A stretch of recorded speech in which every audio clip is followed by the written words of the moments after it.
Hi there.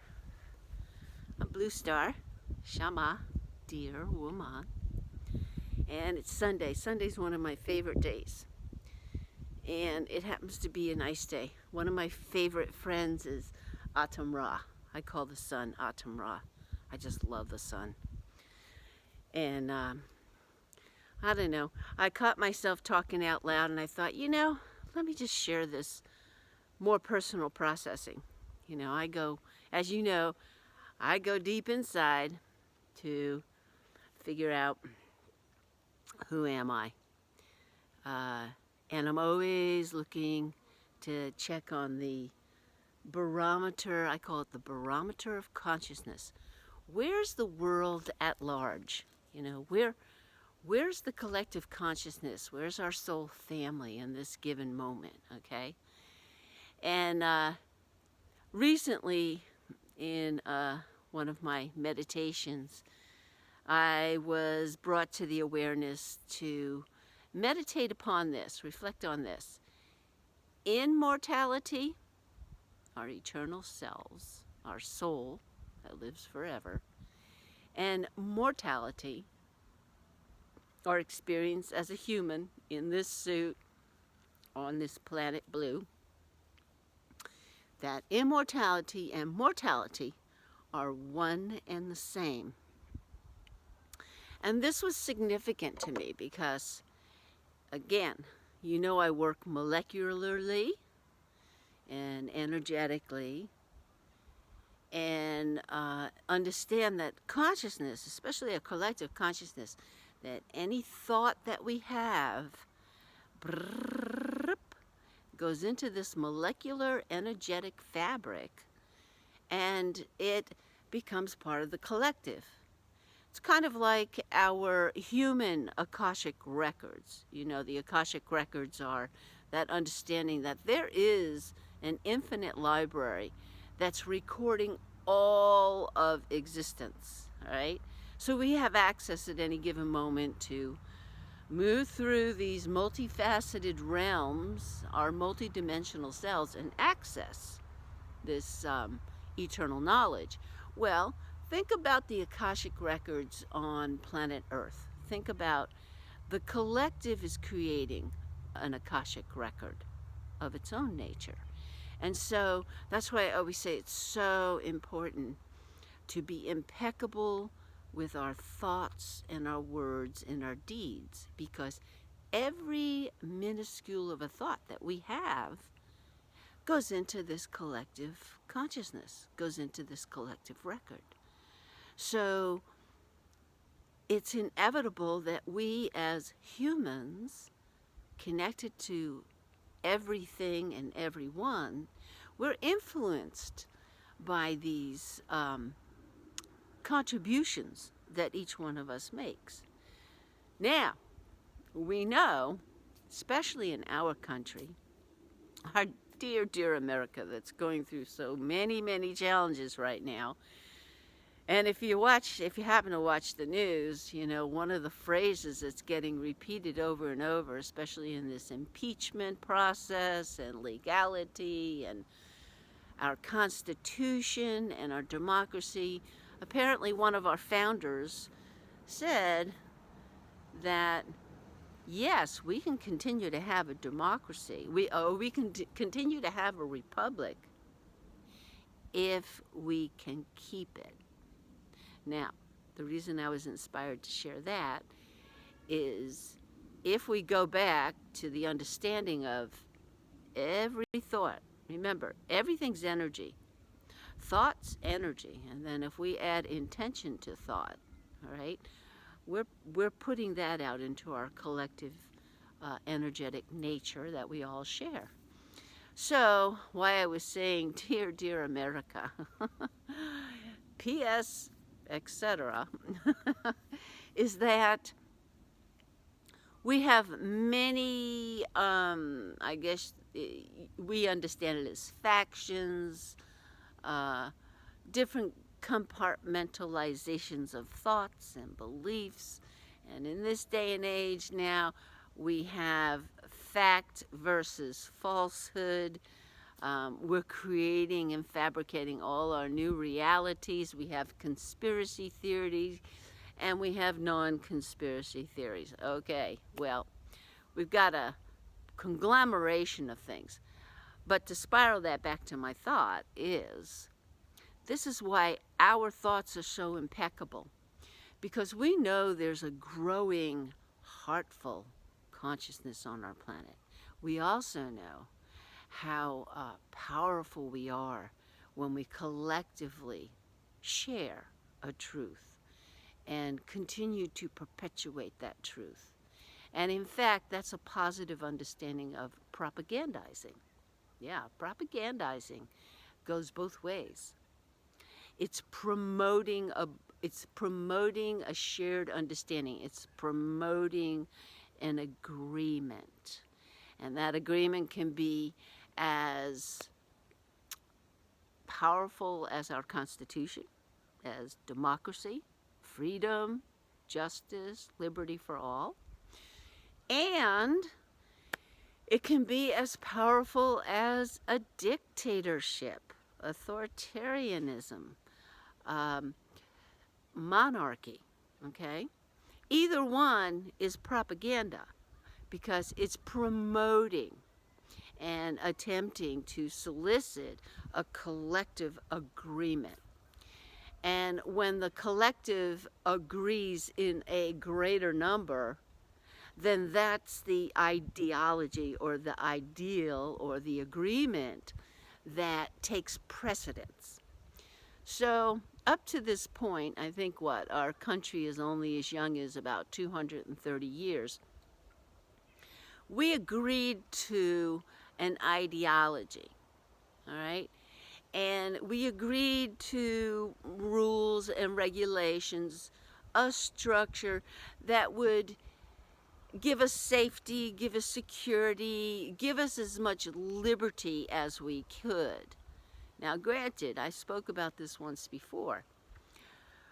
We don't have that ultimate freedom, okay, as in, say, anarchy, which is really essentially self-governing. We don't have that ultimate freedom because, in truth, we're not all on the same page. And ultimate self-governance means we're really true to ourselves. We have that divine truth and consciousness operating in all instances.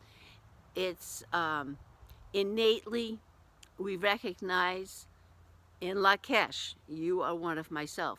Innately, we care about our brothers and our sisters. We have one another's back, without question. All the isms, the racisms, the religiosity isms, all the isms, there's a neutrality. We don't interfere with one another's freedom. Okay, that takes emotional and spiritual maturity. In our heart and souls, yes, we yearn for anarchy. We yearn for self-governance. We want to make our own decisions. But that isn't going to necessarily be successful just yet. And so we came up with the ideology of democracy. We came up with the ideology that, okay, while we're all getting more sophisticated and we're all being responsible, we'll agree that let's all drive on the same side of the road, and that'll kind of keep us organized and keep us safe, all right? We can't quite assume that everyone would drive on the same side of the road or abide by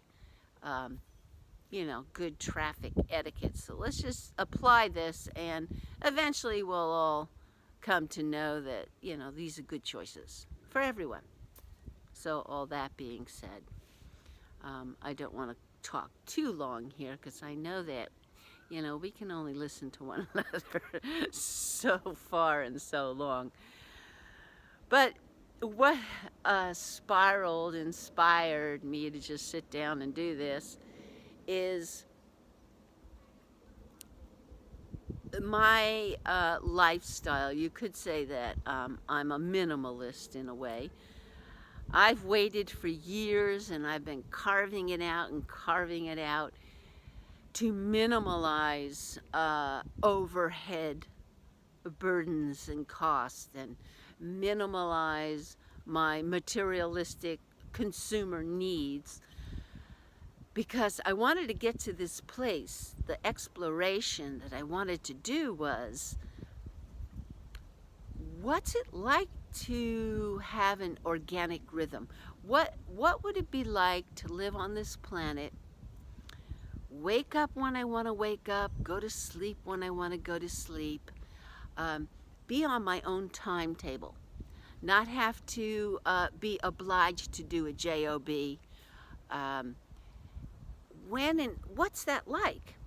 And it took me years to minimalize and certainly resolve debts, have a fairly modest budget.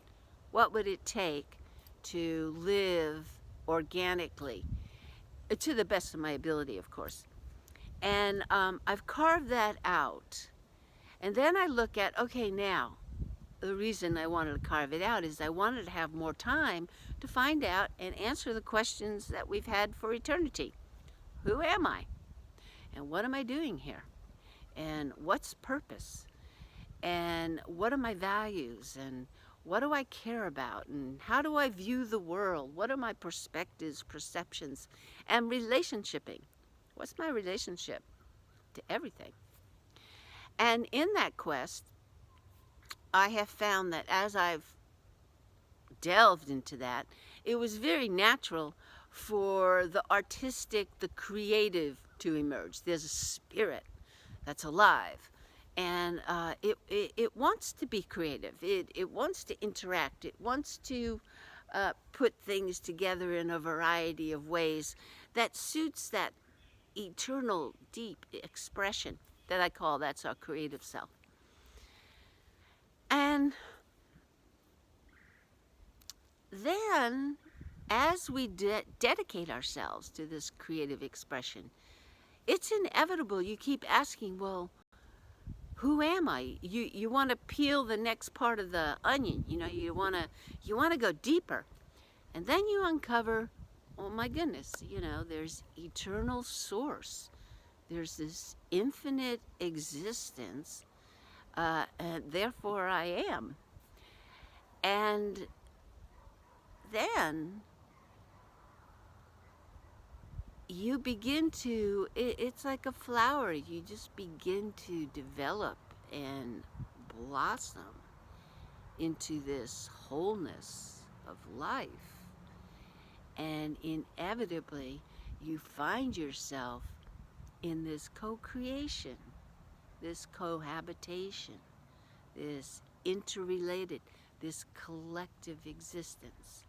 And you start to really feel and sense this molecular substance that's moving all the time. And we're communicating all the time.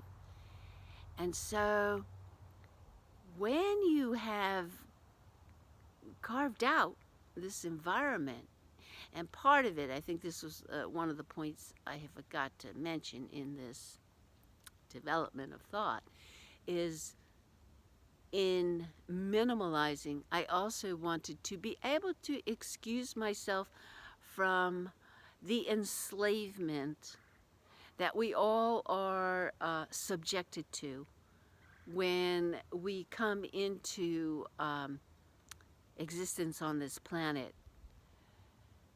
And therefore, as we know, survival has been very challenging.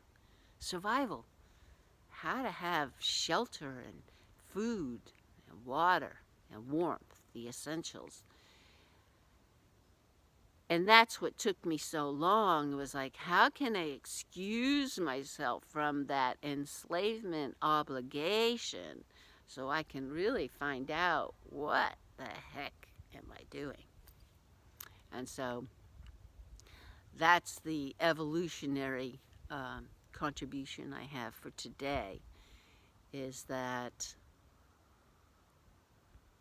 we are really much more than what we see.